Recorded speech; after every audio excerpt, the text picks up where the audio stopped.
Помидоры, помидоры, да хоть робер, да сдидим обои. Нету хлеба, кушай печенье. Სხვაფასია. საფონელი სხვაფასია. როგორც ეგეთი 9 კილოვატი ლარი არ სადარარი. წლების წინ დაპირებული უფასო ფულის ნაცვლად საქონლის ხორცი ათლარად. ისეთი დრო ამ ქვეყანაში თითქოს არავის აქვს ისეთი ცხოვრება, როგორზეც თვითონ ოცნებობდა. ერთი მოქალაქე ყველაფერია, მეორე არაფერი და მაინც რა ღირს საქონლისა და ღორის რბილი ხორცი რეალურად ყველაზე საბითუმო ბაზარშიც კი, სადაც სიღარიბე ერთგვარი პოლიტიკური ფენომენია. და სიხშირით ყიდულობთ ხორცს. შეიძლება ორ-თვეში ერთხელ. ისიც გაჭირვების დროს. 10 ლარი არარეალური ფასია რბილი ხორცისთვის. 10 ლარი რეალურია, მაგრამ არ არის, სად არის 10 ლარი. ძალიან გაწვრთნა. იმაზე ძვირია, რაც ტელევიზორში თქვეს. არარეალურია 10 ლარი ხორცი. არარეალურია, რა თქმა უნდა. ზოგიერთები პროპაგანდამ ისე შთააგონა, უტყვად იტანს დამცირებას, არ ლაპარაკობს და მაინც ვერ საჩოურობს, ვერც რბილ და ვერც ძვლიან ხორცს ათლარად. რატოა ძვირი? არა, გეკითხებით. აზალი ძვირი. ვისაც ფული აქვს, ძვირი არ არის და ვისაც არ აქვს, ფული ყოველთვის ძვირია. მე მაგზე იმდენ ყიდულობ. არადა, ირაკლი კობახიძე გვიმტკიცებდა, რომ ის წაგვიყვანდა და 9 კილოგრამ საქონლისა და ღორის რბილ ხორცს გვაყიდინებდა 10 ლარში. საქონლის რბილ ხორცს და ღორის რბილ ხორცს გაყიდინებთ 9 კილოგრამს 10 ლარში. ხორცს რამდენად ხშირად ყიდულობთ? რა თვეში ორჯერ, ასე არ მიყვარს მართალი რო გითხრათ ხორცი.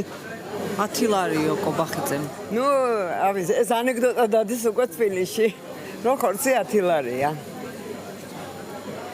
ანეკდოტი. გამოიგონეს ახალი ბიზნეს ხო და ანეკდოტები და ახლა კობახიძის ანეკდოტები წამოვიდა. ძალიან ცუდ დღეში ვარ, ძალიან ყველაფერს ფასები მოემატა 1 ლარით და ლარი 9 თითქმის. და ამ პრემიერ-მინისტრმა სადეპოვნა და სადიშოვნა ეს 4 ლარიანი და 5 ლარიანი ხორცები ხალხს პირდება და მოდი წამოდა წაგიყვანურნება მე არ ვიცი. ამ ლოგიკით მოქალაქეებს ფასების გაძვირება ეჩვენებათ და ვერ ხედავენ ქვეყნის ეკონომიკურ განვითარებას. ქვეყანაში, რომელშიც ყოველი მომდევნო დღე ისედაც უსამართლოა, საბითუმო ბაზრები თითქმის ცარიელია და ჩვენს გვერდით ცხოვრობენ მოქალაქეები, ვისთვისაც ხორცით სადილის მომზადება ფუფუნებად იქცა. ხშირად დადიხართ ბაზარში, რომ გაგვიზიაროთ თქვენი გამოცდილება. ხშირად სადავდია სადვახ მაგდენი ფული პენსიას რო ვიღე მოვდივარ და დღესვე აღარ მექნება ალბათ ეს პენსია. კრედიტები და რეები არა მაქვს აღებული და რაღაცა საცოდავი პენსიას გვაძლევენ და არ ყოფნის არაფერში ადამიანები. 6 ლარების შუშაკეთე. პენსიით რა უნდა გავაკეთოთ, გადავიხადოთ თუ საჭმელი ვიყიდოთ. ჯერათ რომ დაიკლებს ფასები? არ ვიცი, ვერ გეტყვით. იმედი არა გვაქვს. უფრო ძვირდება ყველაფერი და რა ვიცი. კარგი დიასახლისი 14 ლარსაც იმყოფინებსო, უთქვამთ წინაპრებს. ერთმა მოქალაქემ დაწერა და იქნებ მართალია. ყველაფერი ასე იმიტომ იაფთება, დინარაძე რომ გენერალია. ან იქნებ იმიტომ, რომ მართლმადიდებლობა ოჯახის სიწმინდეები დაცულია.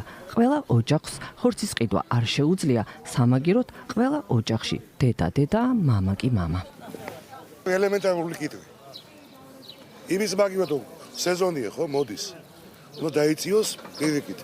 ადის და ადის. რაშია საქმე, რას ფიქრობ? რაშია საქმე და არც კონტროლი არსებობს, არც არაფერი. ვისაც რა გაუხარდება, იმ ფასაც ადებენ. კონტროლი ხომ არ არსებობდეს. ხალხია ცოდვა. ჩვენაი ხალხია ცოდვა. ხორცი 10 ლარიო. ხო, კი, ნამდვილად. წამოდით, მაჩვენეთ და მე ძალიან გაუხარდება ყველას. 10 ლარად ვიყიდი. მე ვერ ვიშოვე. მე ვიშოვეთ? მე ვიშოვეს.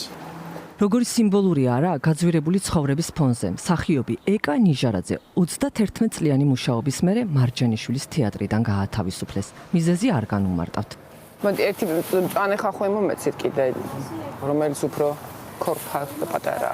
სალათის თუ ძალიან დიდი არ მინდა ოღონდ რა.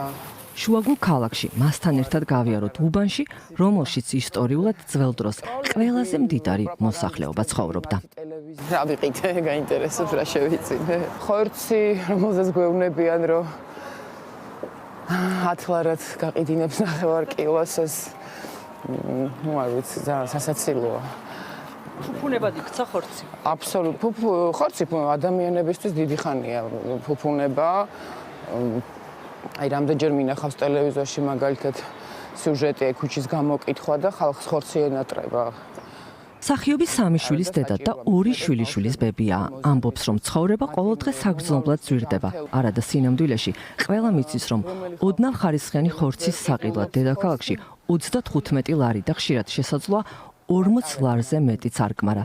წვდიადის გასაფანტად იქნებ ჩვენ ვართ ქვეყანა, სადაც კაცმა არ იცის ხორცი რა ღირს. გაიხედეთ ეკარა სიმბოლურ წარწერასთან აღმოჩნდით. კი ბატონო, საქართველოს ადექი, კი საბედნიეროდ არის ბევრი ქალაქში და არა მარტო სხვათა შორის, ქალაქ გარეთაც მსგავსი წარწერები, რაც ნიშნავს, რომ ადამიანები არ ეგუებიან და ვერ შეეგუებიან აი ამ მდგომარეობას. რას ვერ ეგუებით ყველაზე მეტად? უსამართლობას. ორი მცირეწლოვანის დედაა რეჟისორი ნანა ექვთიმიშვილიც. ნაწილობრივ გერმანიაში ცხოვრობს და ამიტომ ვკითხოთ, რა სხვაობაა ორ ცხოვრებას შორის საქართველოსა და გერმანიაში და როგორია რეალური ტენდენციები და ფასები პროდუქტებზე ევროპასა და საქართველოში პროპაგანდის მიღმა. გერმანიაში ცხოვრება გაცილებით უფრო იაფიღებს, ვიდრე ამჟამად საქართველოში ცხოვრება.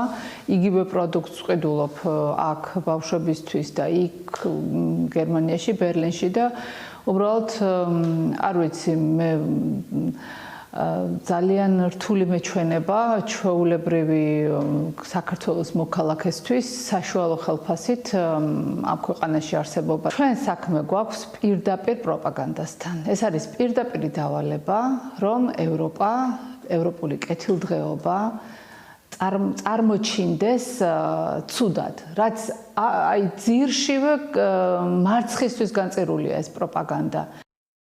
ფასების ზრდისა და ცხოვრების გაძვირების ფონზე ეს განცხადება სოციალური მედიის ერთ-ერთ ყველაზე განხილვად თემად იქცა. სოციალური ქსელები ხელოვნური ინტელექტის აპლიკაციებით შექმნილი ირონიული შინაარსის ფოტოებით აჭრელდა.